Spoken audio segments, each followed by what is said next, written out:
Entonces, hemos estado repasando un poquito sobre señales y sistemas, ¿cierto? La idea es llegar a un tipo de modelo que para nosotros es fundamental, los sistemas lineales, ¿no? Y no solo lineales, sino invariantes en el tiempo. Les llamaremos entonces sistemas LTI, ¿no? Entonces voy a apuntar por acá nada más para que lo tengan en cuenta. Sistemas LTI, Linear Time Invariant Systems. Ese tipo de sistemas para nosotros representan bloques fundamentales, ¿verdad? Para describir sistemas más complejos, ¿okay?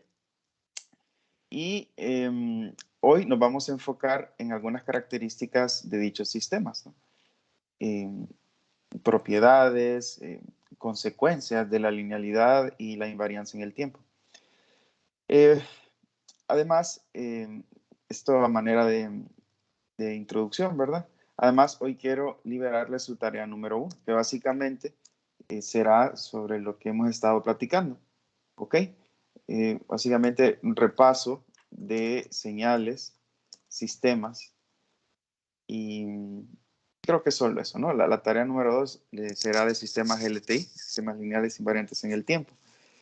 Y esto, recuerden, solo es como un repaso, ¿no? Que lo considero fundamental previo a arrancar con análisis de Fourier, ¿de acuerdo?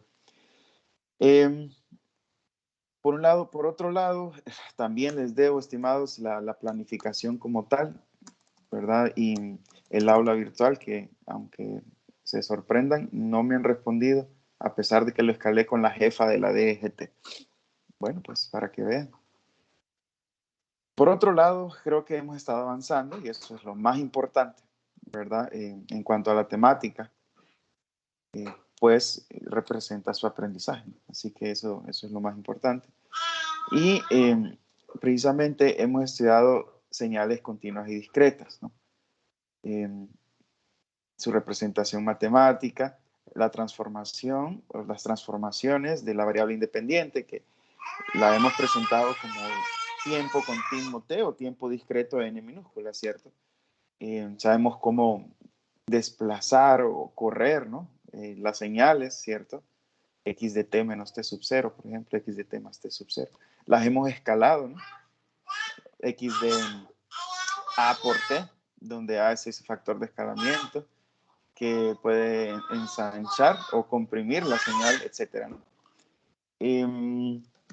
Hemos realizado inversiones, folding o reflexiones, ¿cierto? Tanto en caso discreto como continuo, ¿no? Hemos también visto que cualquier señal se puede descomponer como la suma de una señal par e impar, ¿cierto? Habiendo ya visto cuáles son esas funciones par e impar. Hemos hablado sobre la periodicidad de señales. La periodicidad es un concepto muy importante. Y pues se recuerdan, cumple con aquella condición x de t igual a x de t más t sub 0, ¿no? Donde t sub 0 se le conoce como periodo fundamental. Y hemos presentado una señal periódica muy importante, que es la exponencial compleja e a la j omega sub 0t, ¿se recuerdan? Y por supuesto también las señales senoidales o cosenoidales, llámenle como gusten. Por cierto que se me pasó platicarles sobre la señal exponencial real, ¿verdad? Pero es una cosa que ya conocemos, así que lo vemos rápido a continuación si gustan. Y también tenemos la exponencial compleja, que no necesariamente es imaginaria, ¿verdad? Sino que es realmente en general compleja, ¿se acuerdan? C por e a la t, donde C y A son complejos. Pero no es como que no será de nuestro interés, al menos no mucho, ¿no? Mayoritariamente nos centramos en e a la j omega sub 0t, ¿no? Esa exponencial. Hablamos también sobre el impulso y el escalón. Se recuerdan que hay una relación matemática íntima entre los dos, ¿no? La derivada del escalón es el impulso, ¿no? O la primera diferencia del escalón discreto es el impulso o muestra unitaria, también se le llama muestra unitaria, ¿okay? Bueno, si tienen como que problemitas con la matemática, pueden revisarse al final del capítulo 1 del libro de Oppenheim, Wilski. Ahí hay una revisión, ¿verdad? sobre todo de complejos. Y también que he de decir que hemos ilustrado algunas cosas en matemática, ¿no? En el aula virtual van a tener algunos documentos, notebooks, para que los puedan ustedes manipular y pues compenetrarse más, adquirir experiencia si no la tienen, ¿no? Lo que sí es que no hemos usado Octave, porque fíjense que usar Octave lleva un poquito más de tiempo, es como que toda una clase para ello. Y si no estoy mal, lo van a usar en laboratorio, no, no estoy seguro. Hemos finalmente también descrito sistemas, ¿se acuerdan? Con algunas características como son causalidad, linealidad, invariancia en el tiempo, ¿cierto? Hemos hablado de sistemas con memoria, sin memoria, etcétera, etcétera, etcétera. Invertibles, sistemas no invertibles. Entonces, todo eso lo vimos el día de ayer. En corto, nos hemos enfocado en señales y sistemas, que es importante porque en sistemas de comunicación lidiamos con señales y sistemas, ¿cierto? Bueno, pues habiendo dicho esto, dije yo que lo primero que quiero hacer es hablar un poquito más de exponenciales. Y fíjense que voy a utilizar un poco su libro, bueno, uno de los libros de texto que vamos a usar, que es el libro de Oppenheim-Wilsky, para hacer el repaso de las exponenciales que les he comentado. ¿Okay? Bueno, pues lo que hemos visto, no se preocupen si algunas cosas no les entienden bien, no las vieron en el pasado. Tranquilos, porque aquí está el libro de texto de Oppenheim, que es un muy buen libro, ¿no? Entonces, todo lo que he expuesto está acá, ¿de acuerdo? Aquí está, por ejemplo, señales continuas discretas, transformaciones de la variable independiente, exponenciales y ondas senoidales, las funciones impulso y escalón, sistemas continuos discretos, las propiedades básicas, ¿no? Sistemas con y sin memoria, invertibilidad, causalidad, estabilidad, invariancia y linealidad. O sea, básicamente el capítulo 1 comprende lo que he estado hablando. Así que cualquier cosa pueden remitirse al mismo, ¿no? No, sin ningún problema. Y ustedes a este punto serán más autodidactas que nunca, seguramente, ¿verdad? Eh, ok, recuerden que... Ay, permítanme.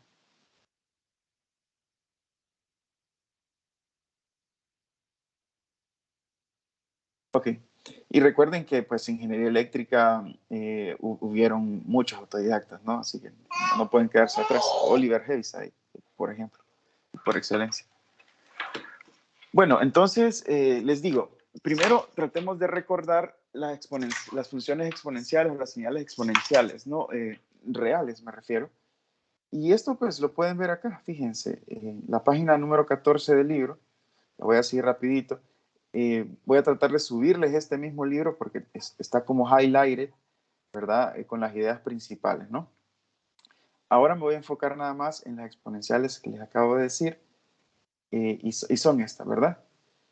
Eh, esta señal ya la hemos tratado, ¿no? Es una exponencial que tiene nada más aquí un número imaginario, la j omega sub 0t, imaginario puro.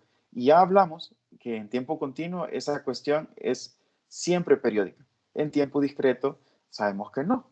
Tiene que cumplirse que 2pi entre omega sub 0 eh, sea un número racional, que ya habíamos dicho.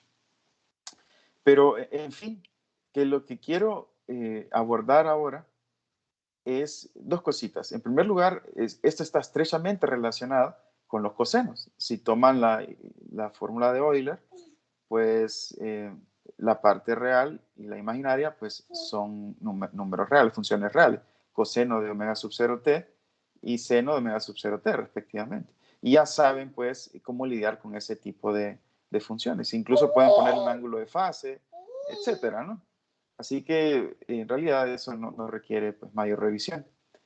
Ahora, la que sí requiere revisión probablemente es la exponencial eh, en tiempo discreto, ¿verdad? Pero ahora se los muestro, permítanme.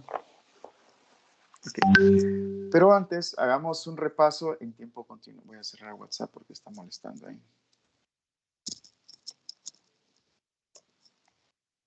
Okay.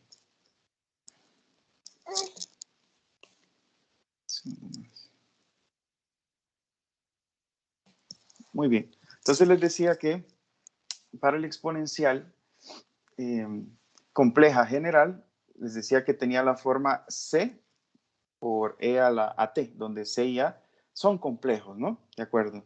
Y yo creo que esta señal se percibe mejor tomando la parte real, ¿verdad? Si toman C como este fasor o en forma exponencial, C por E a la J teta, y toman A como un número complejo en forma rectangular, entonces C a la AT se va a ver como esto que está aquí. Esto es importante, ¿saben? Incluso para análisis de Fourier.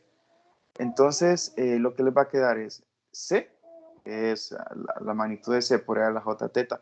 Este es un complejo en forma polar, ¿verdad? Por E a la AT, ¿cierto? Donde A está en forma rectangular, está acá. Entonces, les resulta esta expresión, ¿verdad? Que si ustedes lo desarrollan con la fórmula de Euler, entonces les quedaría magnitud de C, E a la RT, por el coseno omega sub 0 T más teta, más J por todo lo demás, ¿cierto?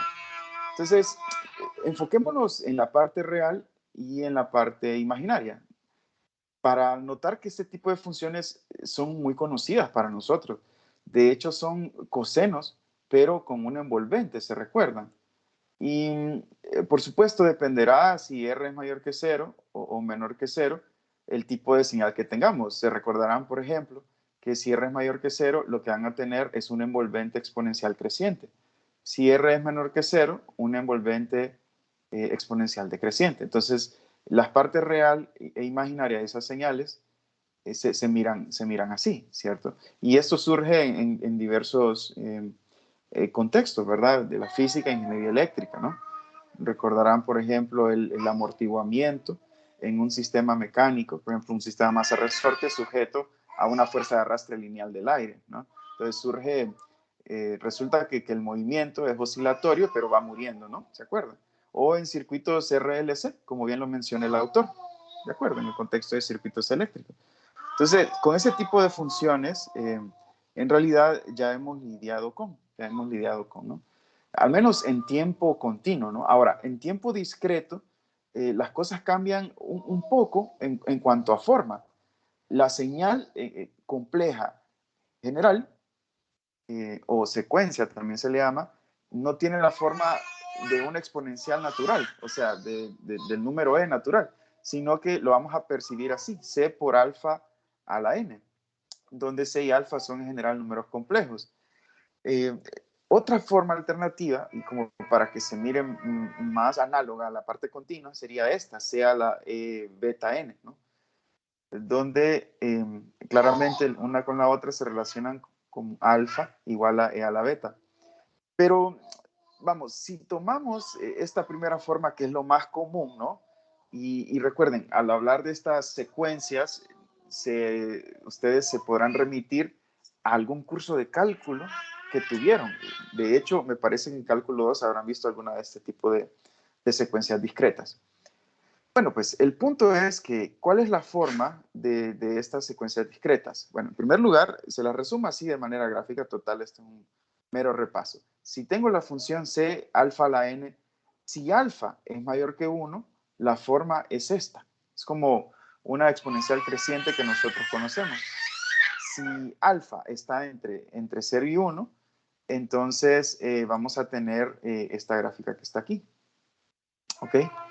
Si alfa está entre menos 1 y 0, o sea, entre 0 y 1, pero en valores negativos, entonces vamos a tener esto, una alternancia, ¿no? Es como tener menos 1 a la n, de hecho, equivalentemente. Y si alfa es menor que 1, vamos a tener este crecimiento que está aquí y siempre alternando. Permítanme un minuto, por favor.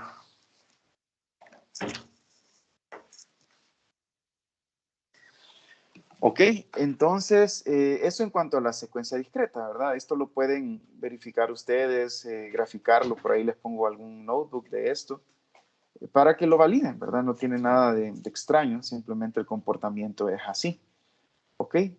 Y lo mismo podrían hacer incluso para las ondas cosenoidales en tiempo discreto, pero no vale la pena porque igual nosotros ya aprendimos a visualizar la exponencial compleja e a la j omega sub 0 n, ¿no? De acuerdo. Entonces, quería mencionar eso, me faltaba abordar un poquito sobre esas exponenciales discretas, ¿no? Y lo mismo podemos generalizar para el caso discreto y vamos a tener cuestiones muy similares al caso continuo, ¿no?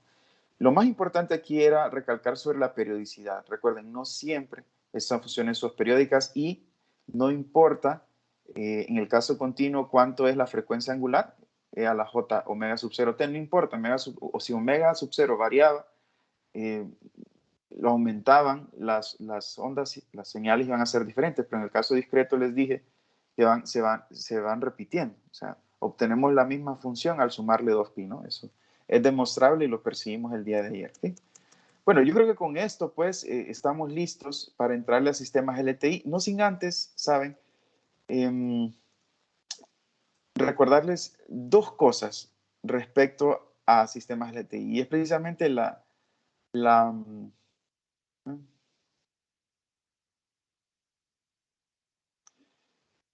ver señales. Quiero ver dónde está esta presentación. Aquí está. No sin antes recordarles, porque ahorita lo veremos a continuación, sistemas LTI, lo que es la invariancia en el tiempo. La invariancia en el tiempo, recuerdan, la linealidad primero. La linealidad, recordarán que comprendía dos propiedades. La primera cosa era lo que conocemos como la propiedad de aditividad. ¿Se acuerdan? Tengo un sistema y tenemos una entrada al sistema, el sistema va a producir una salida. Si tengo otra entrada, va a producir otra salida diferente. Pero si la entrada es la suma de las dos entradas anteriores, entonces la salida es la suma de las dos salidas anteriores. Esa es la propiedad de aditividad que hablábamos ayer. La otra es la propiedad de escalamiento. Si yo tengo una entrada de x1, tendré una salida de y1, pero si la entrada la multiplico por un factor, puede ser un factor complejo, lo que sea, entonces la salida también va a estar multiplicada por ese factor. Así que cuando hablamos de sistemas lineales, hablamos de esas dos propiedades combinadas.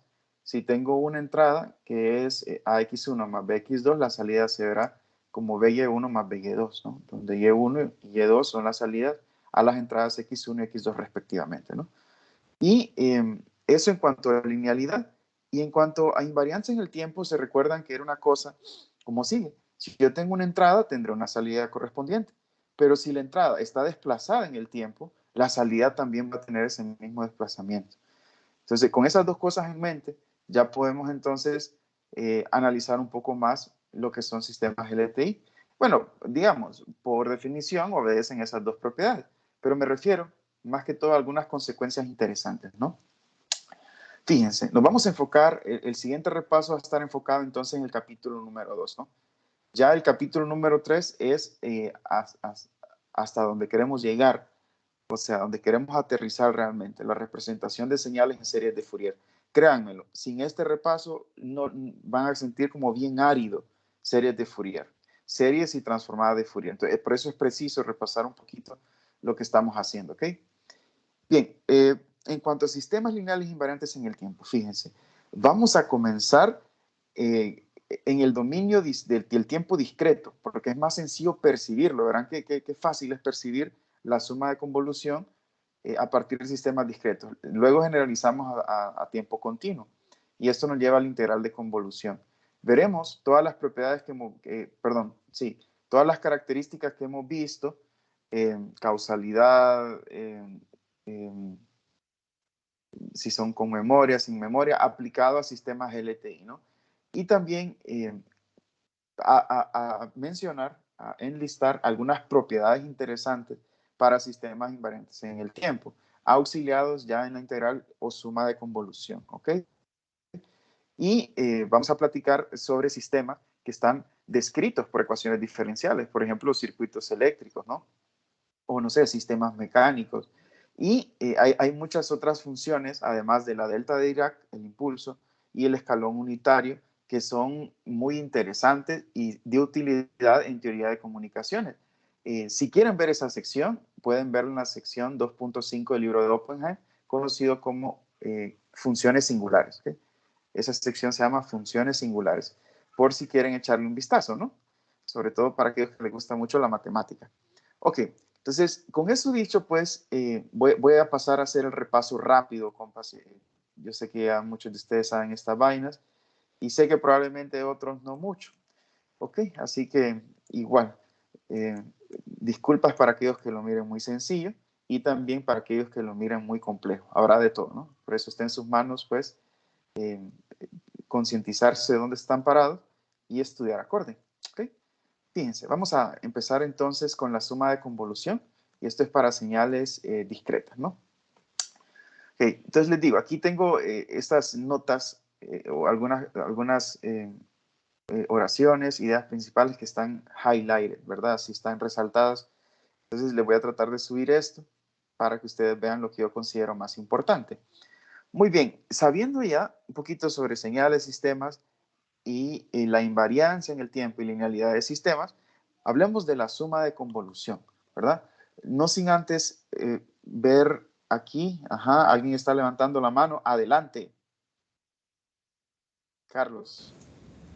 Sí, quería preguntar de qué manera podríamos probar cuando un sistema es lineal o invariante en el tiempo.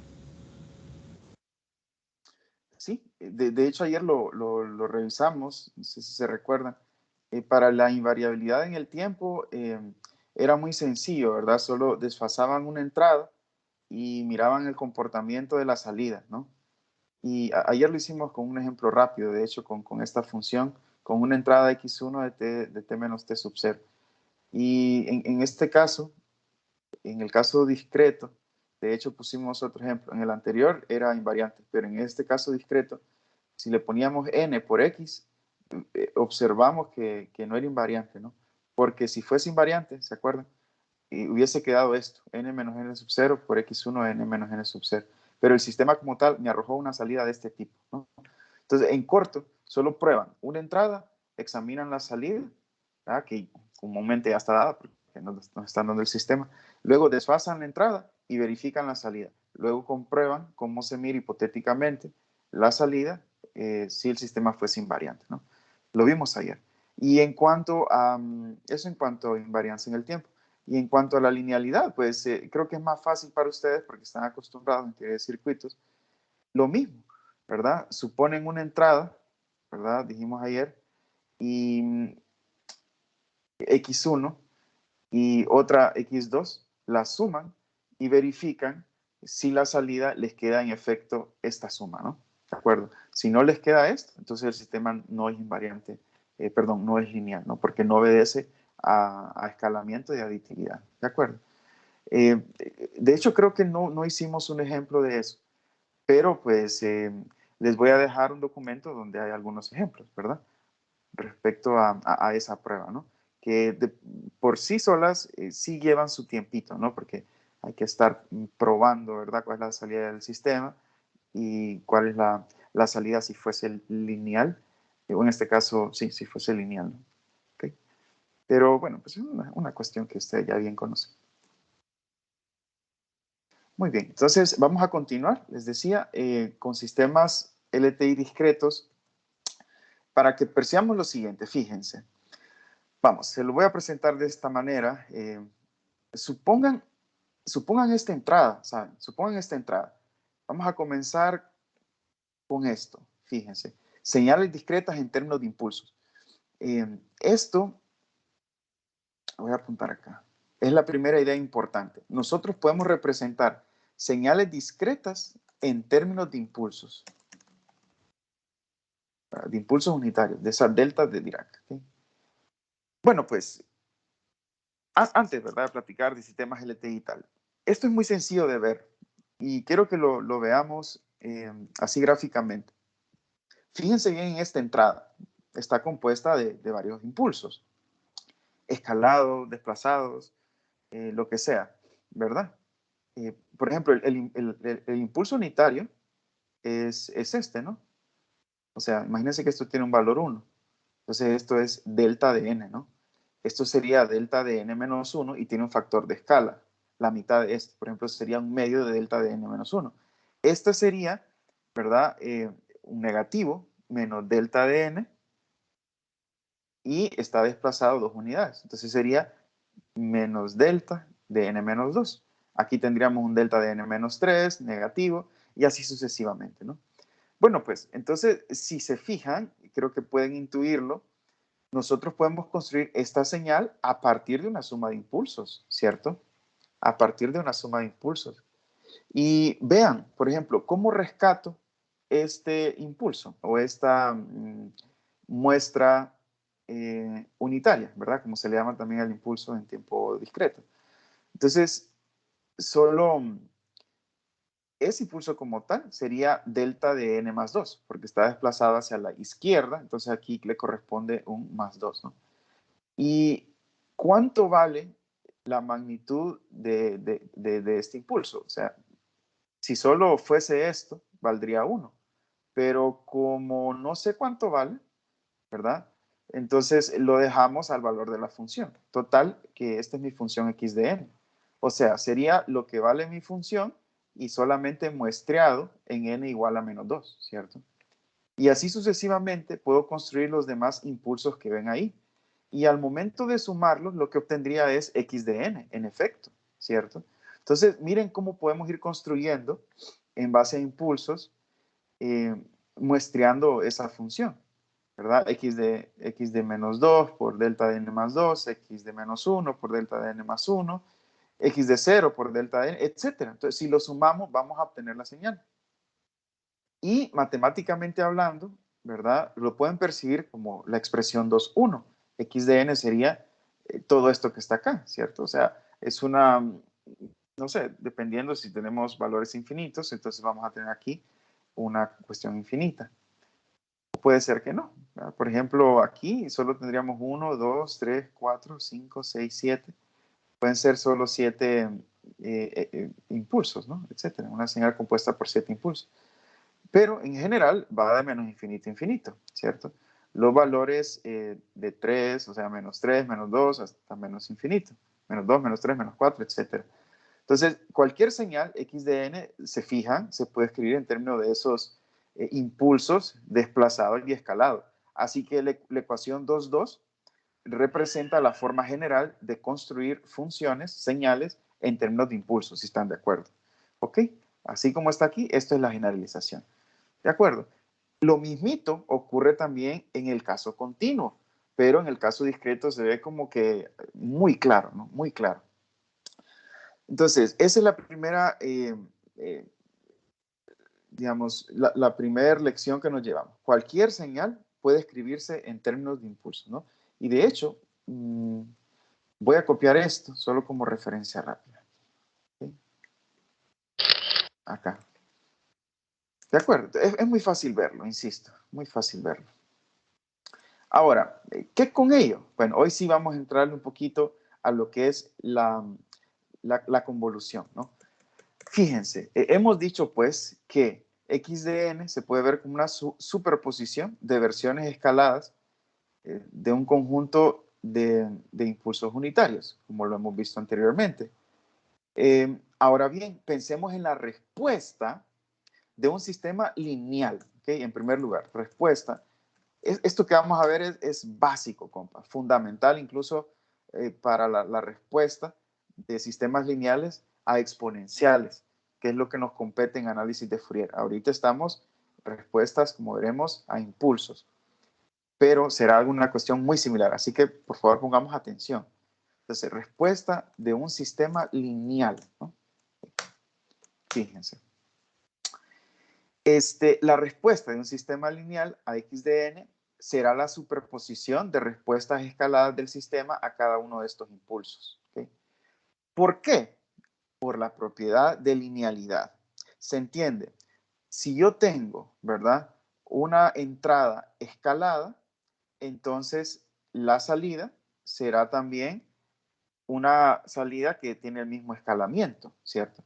Ahora bien, pensemos en que la entrada es impulso o impulsos, ¿verdad? Total, que la señal, cualquiera que sea, se puede poner en términos de impulsos. Entonces, si yo tengo impulsos, ¿verdad? Con ciertos escalamientos, entonces en la salida voy a tener también las respuestas escaladas, ¿cierto? Entonces, La respuesta de un sistema lineal a x de n será la superposición de respuestas escaladas. Entonces, si en la entrada tengo una superposición de impulsos, en la salida voy a tener una superposición, ¿verdad?, de las salidas a cada uno de esos impulsos. O sea, lo mismo que hemos estado hablando sobre linealidad, ¿cierto? Y si lo quieren ver un poquito más explícito, si yo tengo aquí este impulso, piensen en solo este impulso, voy a tener una salida que le vamos a empezar a llamar respuesta al impulso. Si yo tengo esta entrada, y voy a ponerla ahora que esté escalada con x de menos 2, entonces mi salida va a tener este mismo escalamiento y voy a tener la respuesta a este impulso, etc. Entonces eso es meramente por superposición, ¿verdad?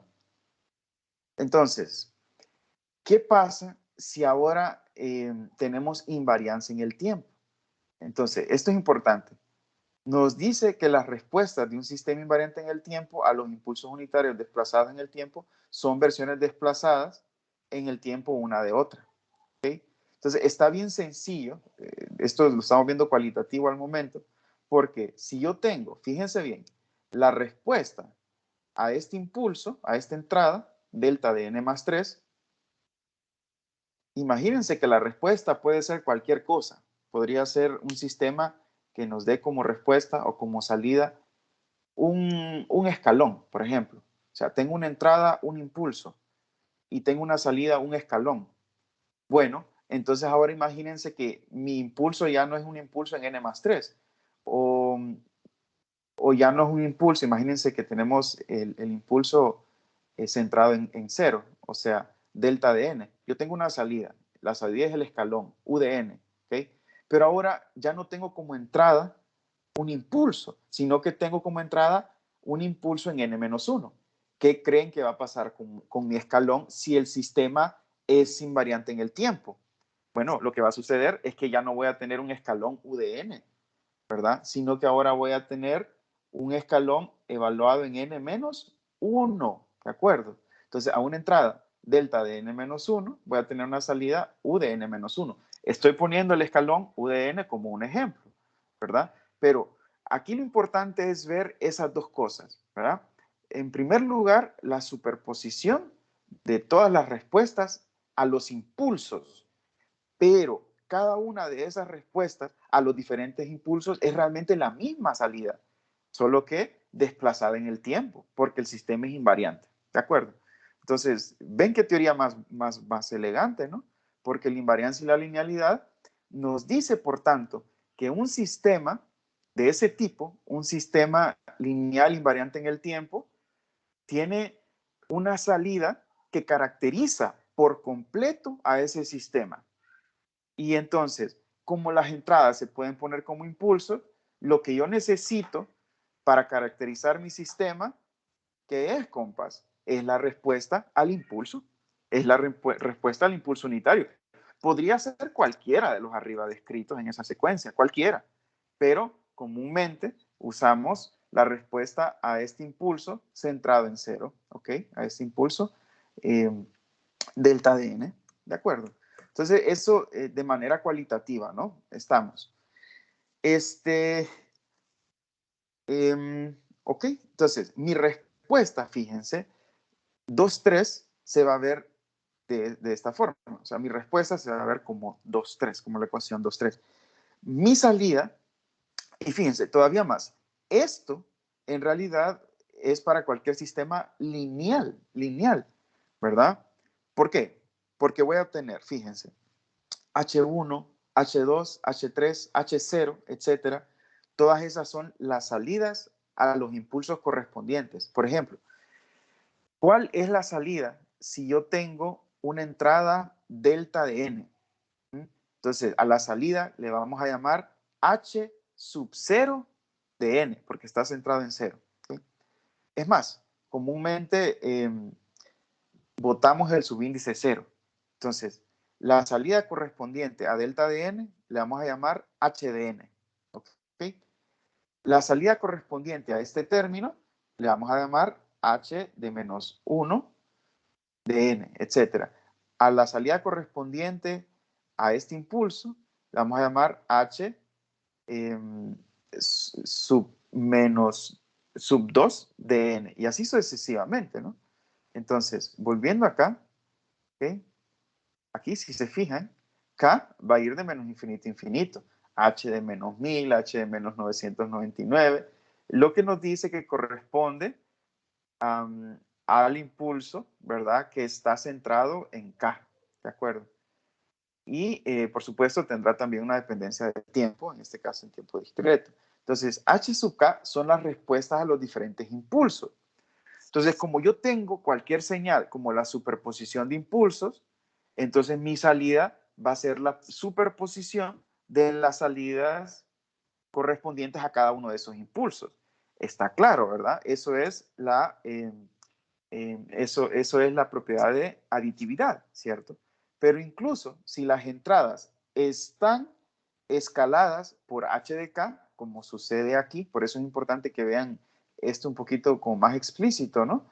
Están escaladas x de menos 3, x de menos 2. Entonces, la salida correspondiente a este impulso, a saber, h de menos 3, h subíndice menos 3 de n, ¿verdad? Va también estar escalada por un factor x de menos 3. Por eso es que aquí el autor presenta entonces esos escalamientos multiplicados a cada una de las salidas. Por tanto, esto que está acá, y de n, es la salida general para cualquier entrada x de n propuesta como impulso, como una suma de impulsos desplazados y escalados, ¿cierto? Siendo las h's las respuestas a los impulsos, ¿de acuerdo? Pero si ahora también le ponemos nosotros que el sistema no solo es lineal, sino que es invariante en el tiempo, entonces cualquier salida h sub k va a ser la misma salida correspondiente a cualquier entrada, pero desplazada en el tiempo, ¿de acuerdo? Y en tal sentido, podemos utilizar, como les digo, h sub 0 como nuestro valor base, ¿no? Y pues por eso le ponemos h sub 0, pero botamos el subíndice y solo le ponemos h de n. Entiéndase que esta es la salida cuando la entrada es el impulso centrado en 0, ¿de acuerdo? Siendo así, cada una de las h sub k que tenemos acá van a ser versiones desplazadas de esta salida, ¿cierto? Van a ser versiones desplazadas. Por ejemplo, si yo tengo acá, repito, fíjense bien, aquí tengo delta de n. ¿Cuál es la salida? Si tengo esa entrada, h de n. Si ahora desplazo delta de n y en lugar de esa entrada le pongo delta de n más 1, entonces mi salida va a estar también desplazada de esa manera. Sería h de n más 1, ¿cierto? Eso es todo. Pero la función como tal, h, que en mi ejemplo era un escalón, ya la conozco, ¿no? ¿Verdad? Ya la conocería. Es mi salida del sistema. Entonces lo que tengo que hacer ahora, ya sé que la respuesta ya no va a ser U de n, ya no va a ser un escalón, sino que va a ser ahora U de n más 1. Entonces, por tanto, es para un sistema invariante en el tiempo, o sea, lineal invariante en el tiempo, solo necesito conocer la respuesta a un impulso, y va a ser al impulso centrado en 0. Así que mi respuesta, para concluir, se puede escribir en un sistema lineal invariante en el tiempo, o LTI, como 2,6. ¿Okay? Fíjense, sería y de n, sería las mismas respuestas a los impulsos, ¿verdad? Que están escaladas y desplazadas en el tiempo. Esto viene de la invariancia en el tiempo. Si no, si solo viniese de la linealidad, yo solo puedo decir que son las sumas de las respuestas a los impulsos y con los escalamientos respectivos. Pero ahora, con la invariancia en el tiempo, puedo decir que es la misma respuesta al impulso, pero desplazada en el tiempo. ¿De acuerdo? Entonces, vean esto que está acá. Esto es una suma infinita, ¿cierto? Que es tan común en teoría de sistemas lineales que tiene un nombre particular, y a esa operación le llamamos convolución. Y a esa convolución, esa convolución la representamos con un asterisco, ¿se recuerdan? Decimos, por tanto, que la salida de un sistema LTI es la convolución de la entrada con su respuesta al impulso. Una propiedad interesante es que no depende del orden, ¿verdad? De sistemas lineales invariantes del tiempo. Es lo mismo convolucionar X y H que H con X, ¿no? Veremos más adelante ese tipo de propiedades. Pero quiero finalizar diciendo que en el caso continuo es una cuestión muy similar, solo que la elaboración del resultado es un poquito más complejo, ¿no? O lo pongo en otras palabras, para llegar al resultado se requiere un procedimiento un tanto más elaborado, que ya no vale la pena y seguramente ustedes vieron en el pasado.